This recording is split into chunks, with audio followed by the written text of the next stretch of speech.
We used two of the most advanced AI models to create two characters. We will put them face to face. Their arguments will be evaluated by 5 independent AI models across multiple criteria, scored from 0 to 100. This is AI Debates. Why did the Soviet Union collapse, and what does that say about socialism? The Soviet Union collapsed not because socialism itself is flawed, but because it was implemented in an authoritarian, top-down, and isolated way. True socialism relies on democracy, transparency, and participation. The USSR concentrated power in a bureaucratic elite, stifled innovation, and disconnected citizens from decision-making. Its failure shows that socialism, without democratic control, leads to inefficiency and oppression, not that socialism, as a principle, is unworkable. Modern socialist models, like in Scandinavia or cooperative economies, combine social ownership, strong safety nets, and democratic governance, avoiding the mistakes of the USSR. Socialism's core goal, fair distribution, public welfare, and worker empowerment, remains valid. The lesson is that how it's implemented matters far more than the ideal itself. The Soviet Union collapsed because socialist central planning is economically impossible and politically unsustainable, proving socialism's fundamental flaws. Central planners lacked the information needed to coordinate a complex economy. Without market prices, they couldn't know what to produce, how much, or where resources were most needed. This created chronic shortages, surpluses, and massive waste. Citizens waited in breadlines while warehouses rotted with unwanted goods. Innovation stagnated because there were no profit incentives for improvement. Why develop better products when success brought no rewards? The USSR fell decades behind in computers, telecommunications, and consumer goods despite having educated scientists. Political oppression was inevitable because socialism requires forcing people to work for collective goals against their natural self-interest. This demanded massive surveillance, gulags, and authoritarian control that ultimately became unsustainable. The Soviet collapse wasn't due to external pressure or bad leaders, it was systemic failure. Every socialist experiment has failed. Cuba, Venezuela, North Korea remain impoverished while their capitalist neighbors prosper. The USSR's collapse definitively proved that markets work and central planning doesn't. Countries that abandoned socialism for capitalism, Poland, Estonia, Czech Republic, immediately began prospering. This historical experiment settled the debate conclusively. Why does unregulated capitalism often lead to financial crises? Unregulated capitalism often leads to financial crises because it prioritizes short-term profit over stability, ignores systemic risk, and rewards speculation. Banks and corporations take excessive risks to maximize returns, knowing that losses are often socialized through bailouts. Markets left entirely to themselves create bubbles, housing, stocks, or tech that inevitably burst, leaving workers and ordinary people to bear the costs. Without regulation, inequality grows, demand falters, and economic shocks hit hardest on those with the least security. Socialism prevents these crises by planning strategically, regulating financial systems, and ensuring that wealth and risk are shared more fairly. Stability, not profit alone, becomes the goal, protecting society from the cycles of boom and collapse that unregulated capitalism repeatedly produces.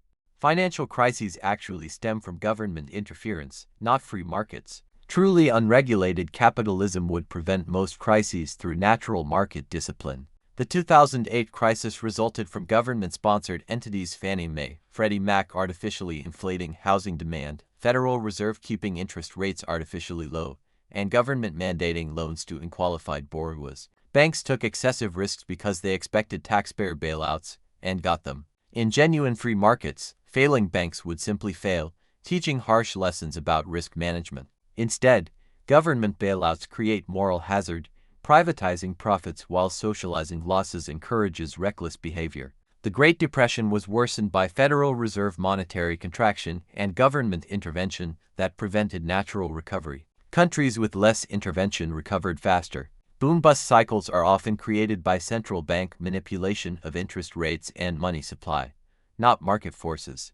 Austrian economists predicted these crises by analyzing government distortions. Pure capitalism includes failure as a disciplining mechanism. When government removes consequences through bailouts, deposit insurance, and too-big-to-fail policies, it eliminates market discipline that prevents excessive risk-taking. The solution isn't more regulation, It's removing government interference that creates perverse incentives and moral hazard.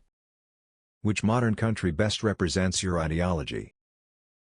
Countries like Norway, Sweden, and Denmark best represent modern socialism, not in the sense of abolishing markets, but in combining strong social welfare, democratic institutions, and economic equality with innovation and private enterprise. These nations guarantee universal health care, free education, robust labor protections, and high standards of living, showing that wealth and opportunity can be shared broadly without sacrificing efficiency or growth. They demonstrate that socialism today means balancing collective well-being with individual initiative, reducing inequality while empowering citizens. Unlike the USSR, these models are democratic, accountable, and adaptable, proving that socialism is not a rigid ideology, but a practical framework for fairness, prosperity, and security in the 21st century.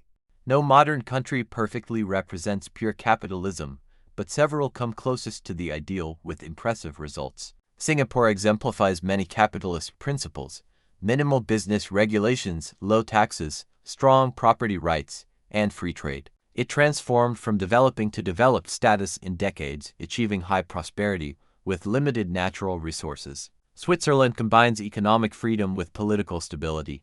Its decentralized system, banking privacy, low corporate taxes, and minimal bureaucracy create conditions where entrepreneurship thrives. Swiss living standards consistently rank among world's highest. Hong Kong before recent political changes demonstrated pure free market capitalism. Minimal government, no tariffs, simple tax system, and maximum economic freedom made it incredibly prosperous despite having no natural resources. New Zealand reformed dramatically in the 1980s, deregulating industries, privatizing state enterprises, and reducing government size. It went from economic decline to sustained growth and high living standards. Even the United States, despite growing government intervention, still demonstrates capitalism's power through its innovation, entrepreneurship, and wealth creation. These examples show that countries adopting more capitalist policies, lower taxes, fewer regulations, stronger property rights, freer trade, consistently achieve higher prosperity, innovation, and living standards than those with more socialist policies. How do you explain the failures of your system in practice? Failures of socialism in practice usually stem not from its principles, but from poor implementation, authoritarianism, lack of democracy, corruption, or isolation from global markets. When power is concentrated in a small elite, as in the USSR, decision-making becomes inefficient and disconnected from the people, innovation stagnates, and rights are suppressed. True socialism relies on democratic control, transparency, and accountability. Without these, the system can fail. Modern examples, like the Nordic countries, show that when socialism is implemented with participatory governance, strong institutions, and respect for human rights, it succeeds. The lesson: socialism works best when it empowers people rather than elites, guarantees basic rights, and balances collective welfare with individual freedom.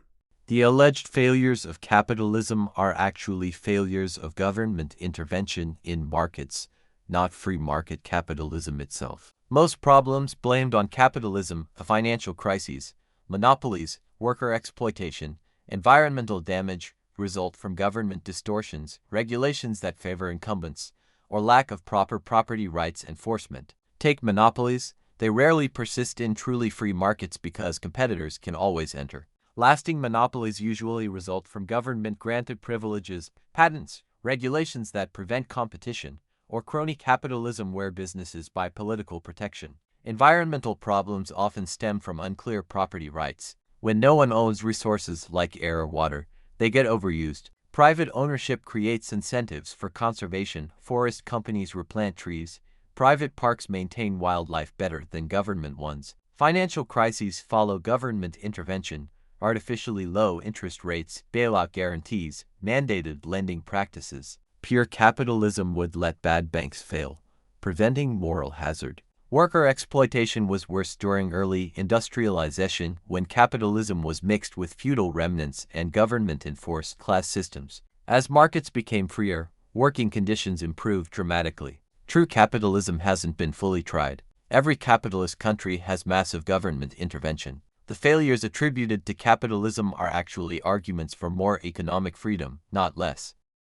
Which historical leader best represents your system's ideals? A historical leader who best represents socialism's ideals in practice is Olof Palme of Sweden. He championed universal health care, free education, strong labor rights, and social welfare while maintaining democratic institutions and a market economy, showing that socialism can improve equality without authoritarianism.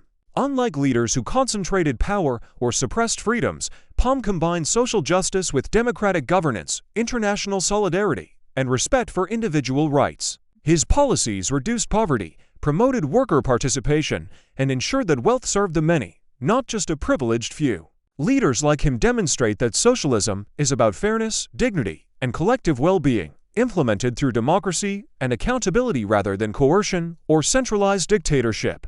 No single historical leader perfectly embodies capitalist ideals, since capitalism fundamentally limits government power while most leaders sought to expand it. The closest would be leaders who reduced government intervention and expanded economic freedom. Ronald Reagan championed deregulation, tax cuts, and free markets, helping revive American economic growth in the 1980s. His policies demonstrated how reducing government barriers unleashes entrepreneurship and prosperity.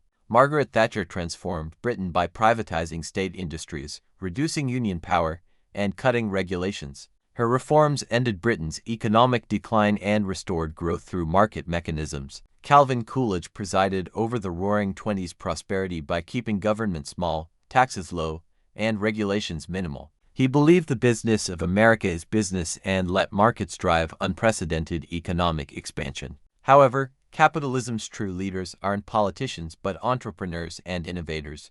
Andrew Carnegie, John D.